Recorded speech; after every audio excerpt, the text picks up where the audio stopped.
अस्सलाम वालेकुम दोस्तों, आपका दोस्त आपका भाई अरसलान शाही आपकी खिदमत में हाजिर है। दोस्तों आज मैं मौजूद हूँ Swedish university of agricultural sciences Uppsala campus के बाहर, और आज मैं आपकी मुलाकात करवाऊंगा अदनान असलम भाई से, जो कि एसआई स्कॉलरशिप पर स्वीडन में तशरीफ़ लाए थे। आज की वीडियो में उनके जर्नी के बारे में जानेंगे, उन्होंने ये स्कॉलरशिप कैसे हासिल की और ऐसी कौन सी टिप्स हैं जो कि वो आप लोगों के साथ शेयर कर सके, ताकि आप भी इस स्कॉलरशिप को हासिल करने में आपके चांसेस भी ज़्यादा हो जाएँ। तो आइए आज की वीडियो शुरू करते हैं।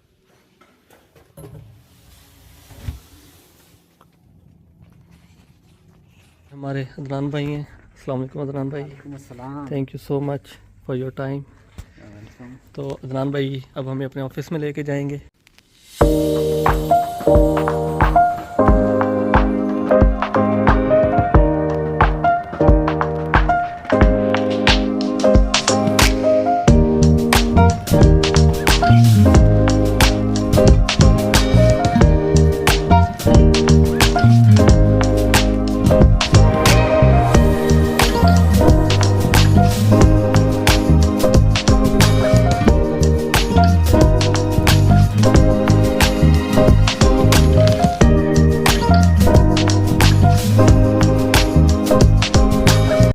भाई से बातचीत शुरू करते हैं। सबसे पहले तो अदनान भाई आपका बहुत बहुत शुक्रिया कि आपने हमें टाइम दिया, और थोड़ा सा अगर आप अपना बैकग्राउंड बता दें, थोड़ा सा इंट्रोडक्शन दे दें कि पाकिस्तान में कहाँ से हैं, कौन सी डिग्री किया और स्वीडन में आने का ख्याल कैसे आया।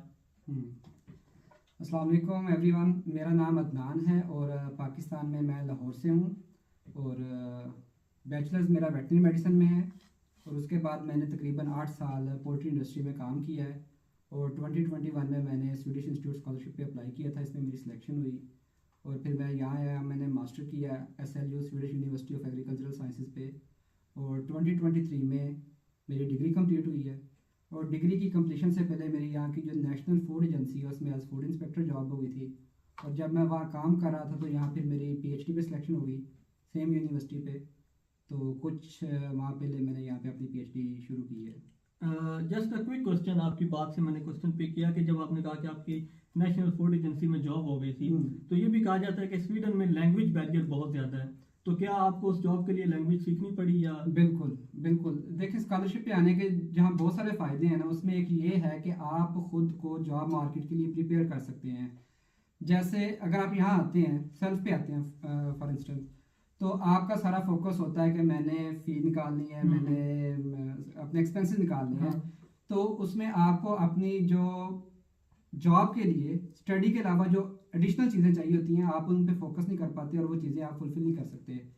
तो हर फील्ड के लिहाज से डिफरेंट रिक्वायरमेंट्स है। मेरे प्रोफेशन में वो लैंग्वेज एक जो है ना वो लाजमी रिक्वायरमेंट थी, तो मैं अपनी स्टडीज़ के साथ उस पर भी फोकस करता रहा हूँ, और मैंने साथ में लैंग्वेज की है।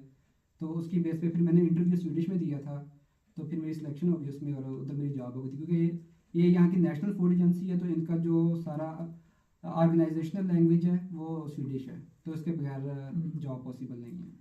इस स्कॉलरशिप के बारे में आपको पता कैसे चला?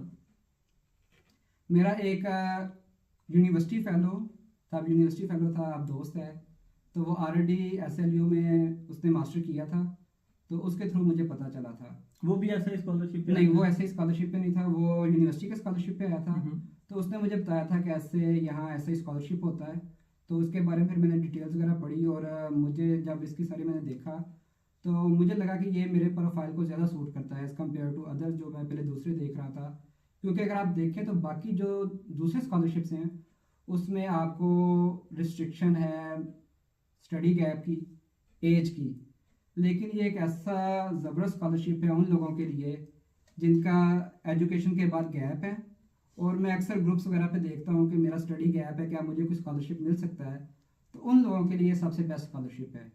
अगर आपका स्टडी गैप है, आपका कोई एज का है कि आपको लगता है कि जैसे बाकी स्कॉलरशिप में होता है कि आपकी 30+ एज ना हो अगर आप मास्टर के लिए अप्लाई कर रहे हैं, तो इसमें ऐसा नहीं है। इवन मैंने यहाँ 55 ईयर्स के बंदे को भी स्कॉलरशिप विन करते हुए देखा है ये वाला। तो अगर आपका जितना मर्जी स्टडी गैप है और आपके पास वर्क एक्सपीरियंस है, ये आपके लिए आइडियल स्कॉलरशिप है कि आप इस स्कॉलरशिप पे लाजमी अप्लाई करें, क्योंकि इसमें रिक्वायरमेंट ही आपका वर्क एक्सपीरियंस है।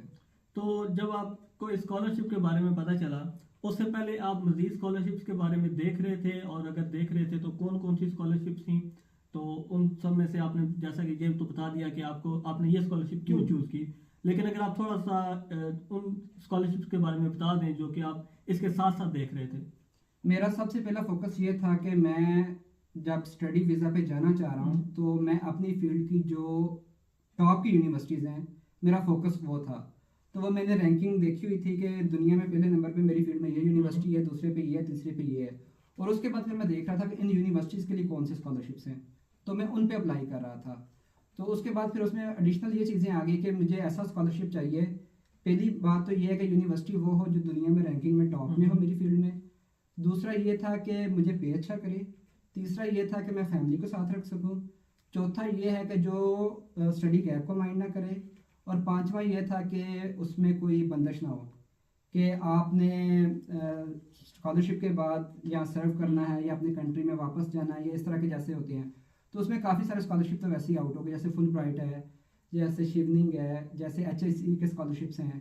तो वो मेरी ये रिक्वायरमेंट को मीट नहीं कर रहे थे। तो ये वो स्कॉलरशिप था जिसमें जो मुझे चाहिए था वो सारा कुछ इसमें था। तो फिर मैंने इस पे फोकस किया। उससे पहले मैं USA में अप्लाई कर रहा था, ऑस्ट्रेलिया में भी अप्लाई किया, कनाडा में भी अप्लाई किया और कुछ और कंट्रीज़ में भी। लेकिन जब मुझे इसके बारे में पता चला फिर मैंने बाकी सब स्कॉलरशिप पे छोड़ के अपनी पूरा जो फोकस था वो इस पे कर दिया। और जब मैंने इस पे अप्लाई किया उसके बाद मैंने फिर किसी और स्कॉलरशिप पे अप्लाई नहीं किया। क्यों? एक तो ये वो था, इसमें वो सारा कुछ वो था जो मुझे चाहिए था। और दूसरा ये था कि जब मैंने इस पे अप्लाई किया तो एक वो जो गट फीलिंग होती है कि अच्छा अगर ये नहीं होता तो फिर शायद और कोई स्कॉलरशिप नहीं हो सकेगा, क्योंकि ये प्रोफाइल के साथ बहुत ज़्यादा मैच कर रहा था। तो उसके बाद फिर मैंने अप्लाई करना बंद कर दिया था। तो जैसा कि मैंने अपने चैनल पे मजीद वीडियोस बना के रखी हुई हैं कि एलिजिबिलिटी क्राइटेरिया क्या है और स्कॉलरशिप का प्रोसेस क्या है, लेकिन फिर भी मैं चाहूँगा कि अदनान भाई हमें थोड़ा सा इंट्रोडक्शन दे दें, थोड़ा सा सिर्फ बता दें। मजीद डिटेल में नहीं जाएंगे क्योंकि वीडियो फिर बहुत ज़्यादा लंबी हो जाएगी। तो अगर आप थोड़ा सा 1 लाइन या 2 लाइन्स में एलिजिबिलिटी क्राइटेरिया के बारे में बता दें। तो एलिजिबिलिटी इसमें सबसे पहले तो ये है कि कुछ स्पेसिफिक कंट्रीज़ हैं जहाँ के लोग अप्लाई कर सकते हैं। तो लकीली पाकिस्तान उसमें है, और जहाँ हमारी लैंग्वेज समझी जाती है उसमें बांग्लादेश है, लेकिन इंडिया नहीं है इंडिया इसमें। नहीं है। तो एक वो है। और दूसरा ये है कि जो स्वीडन में इंग्लिश स्टार्ट मास्टर प्रोग्राम है वो तकरीबन 1000 के आसपास हैं। तो उसमें से कुछ 700 वो हैं जो इस प्रोग्राम के लिए एलिजिबल हैं, स्कॉलरशिप के लिए एलिजिबल हैं। तो अगर आपका एडमिशन उन प्रोग्राम्स में से होता है तो उसके बाद फिर आप एलिजिबल हैं। तीसरा जो मेन है वो है आपका वर्क एक्सपीरियंस। इसमें 3000 आवर्स का वर्क एक्सपीरियंस है, जो कि अगर हम फुल टाइम जॉब के हिसाब से देखें तो तकरीबन 1.5 ईयर बनता है। लेकिन अब प्रॉब्लम ये है कि इतने टाइम अगर आप जॉब करते हैं तो मोस्टली आप एंट्री लेवल जॉब पे होते हैं। तो आप मैनेजरियल या लीडरशिप पोजीशन पे शाज़ नादरी इस पोजीशन पे पहुंचते हैं इतने टाइम में पाकिस्तान में। तो मैंने ये देखा कि आमतौर पे जो स्कॉलरशिप स्कोर करते हैं उनका तकरीबन मिनिमम ऑन एन एवरेज 3 से 4 साल का वर्क एक्सपीरियंस होता है। तो ये इसमें एक मेन पॉइंट है कि आपका वर्क एक्सपीरियंस इतना होना चाहिए, मिनिमम 3 इयर्स, मैक्सिमम आपका जितना भी हो, उसकी फिर कोई लिमिट नहीं है। वर्क एक्सपीरियंस का प्रूफ कैसे दिया जाता है? वो आपका जो है एक टेम्पलेट है, आप वो फिल करते हैं और अपने ऑफिस से उसको स्टैम्प करवाते हैं।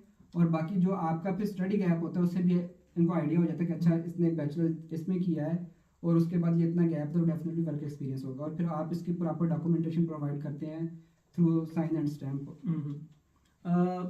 स्कॉलरशिप के प्रोसेस के बारे में अगर थोड़ा सा बता दें तो। स्कॉलरशिप का प्रोसेस फर्स्ट ये है कि आप सबसे पहले नवंबर के आसपास यूनिवर्सिटी के एडमिशन ओपन हो जाते हैं।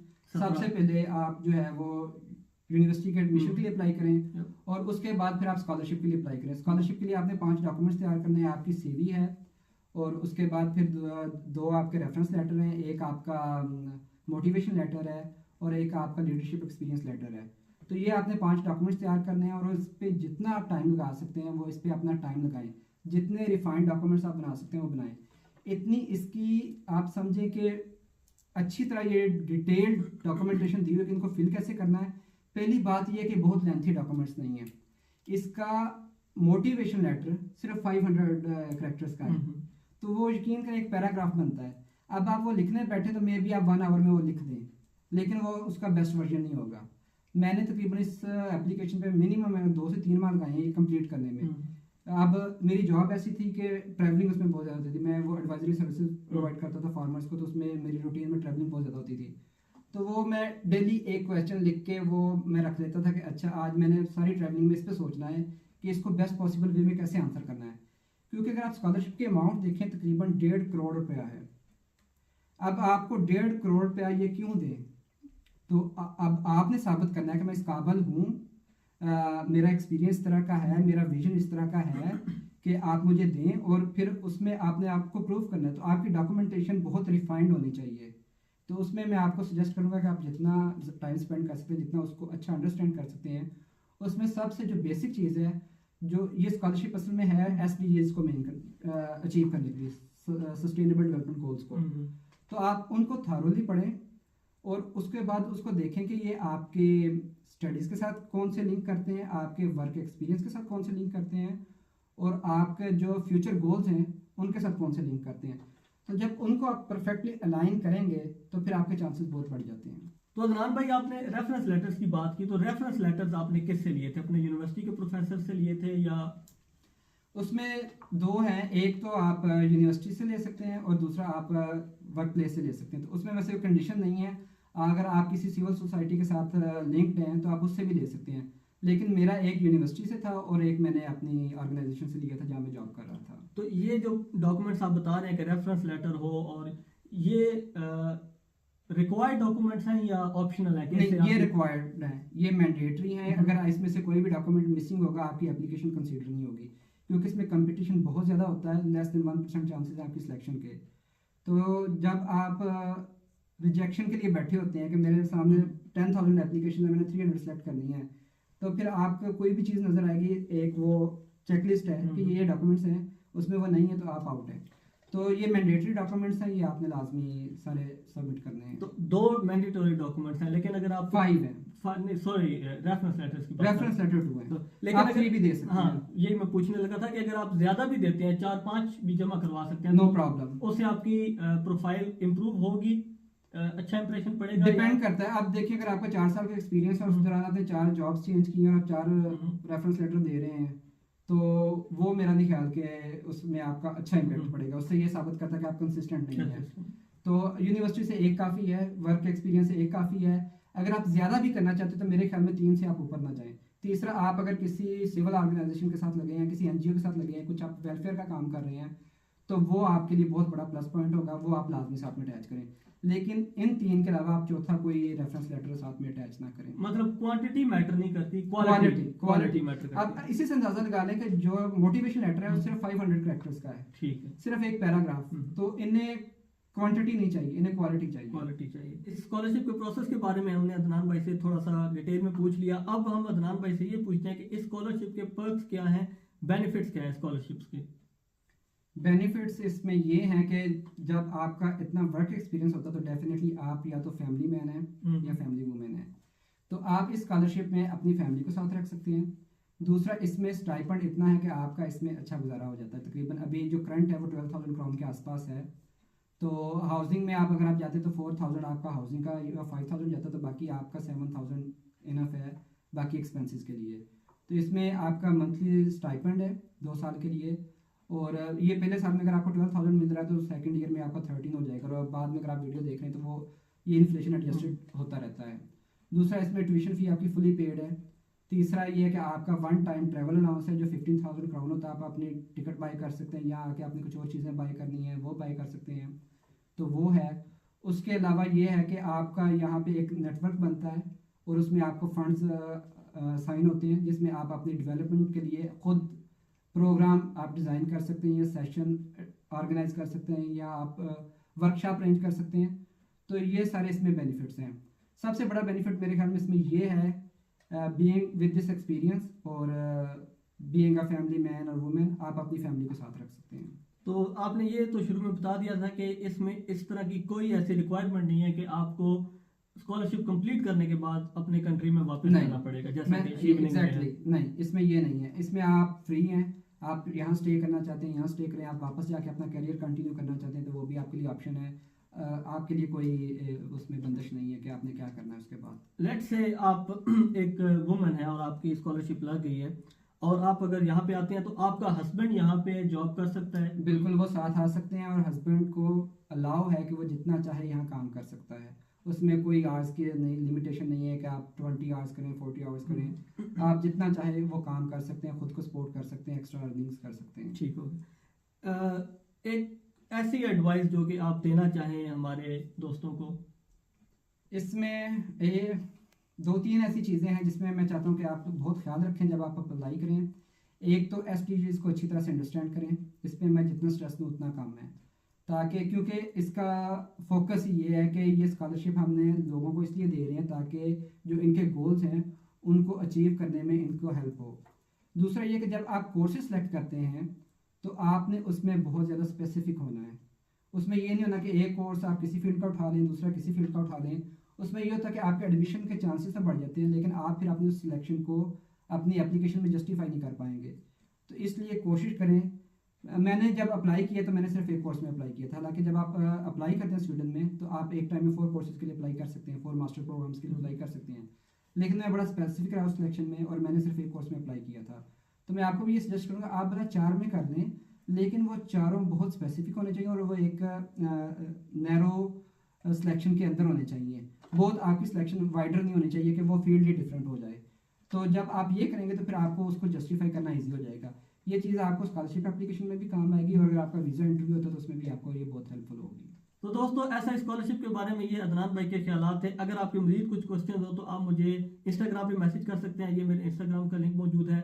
इसके अलावा अगर आपको मजीद ऐसा स्कॉलरशिप के बारे में या लाइफ इन स्वीडन के बारे में इंफॉर्मेशन चाहिए हो तो अदनान भाई का भी एक यूट्यूब चैनल है, आप उसको भी विजिट कर सकते हैं। अदनान भाई की बड़ी अच्छी अच्छी वीडियोस उस पर अपलोडेड हैं। आपको अगर मजीद कुछ सवालात अदनान भाई से पूछने हो तो आप उनके भी यूट्यूब चैनल पे जाके वहाँ पे भी कमेंट सेक्शन में लिख सकते हैं। इनके सोशल मीडिया हैंडल्स के लिंक्स भी मौजूद हैं इनके यूट्यूब चैनल पे, आप उसके थ्रू भी इन्हें कॉन्टैक्ट कर सकते हैं। और कोशिश करें कि अगर आप अप्लाई कर रहे हैं तो सिर्फ उसी सूरत में आप और सिर्फ आपके क्वेश्चन जो है वो कंसाइज होने चाहिए। अक्सर ये होता है कि लोग वीडियोस नहीं देखते, उस पर फोकस नहीं करते, रिसर्च नहीं करते, सिर्फ उनका ये ख्याल होता है कि मैं सिर्फ डायरेक्ट बंदे से बात करके तो उससे जितनी इंफॉर्मेशन कैच कर सकूं कैच कर लूं। तो ये वीडियोस हम इसीलिए बनाते हैं कि आप लोग इन वीडियोस को देखें और इनसे इंफॉर्मेशन हासिल करें। और फिर अगर आपके कुछ डाउट्स हों, फिर अगर आपके कुछ क्वेश्चन हो तो फिर आप you are more than welcome to write to us, to me और टू अदनान भाई। तो दोस्तों इंशाल्लाह अगली वीडियो में आपको अदनान भाई की एक और वीडियो में नजर आएंगे अदनान भाई। मैंने अभी इनसे अपॉइंटमेंट लेनी है उस वीडियो के बारे में कि अदनान भाई ने PhD स्कॉलरशिप के बाद PhD पोजीशन कैसे सिक्योर की और इन्होंने उस जॉब को क्यों छोड़ा, क्या इन्हें PhD ज़्यादा बेहतर नजर आई। तो ये तमाम सवालात उस वीडियो में डिस्कस करेंगे। फिलहाल अरसलान साई को और अदनान भाई को इजाज़त दीजिए। इंशाल्लाह अगली वीडियो में जल्द ही मुलाकात होगी। अल्लाह हाफिज़, फ़ी अमानिल्लाह, दुआ में याद रखिएगा। शुक्रिया।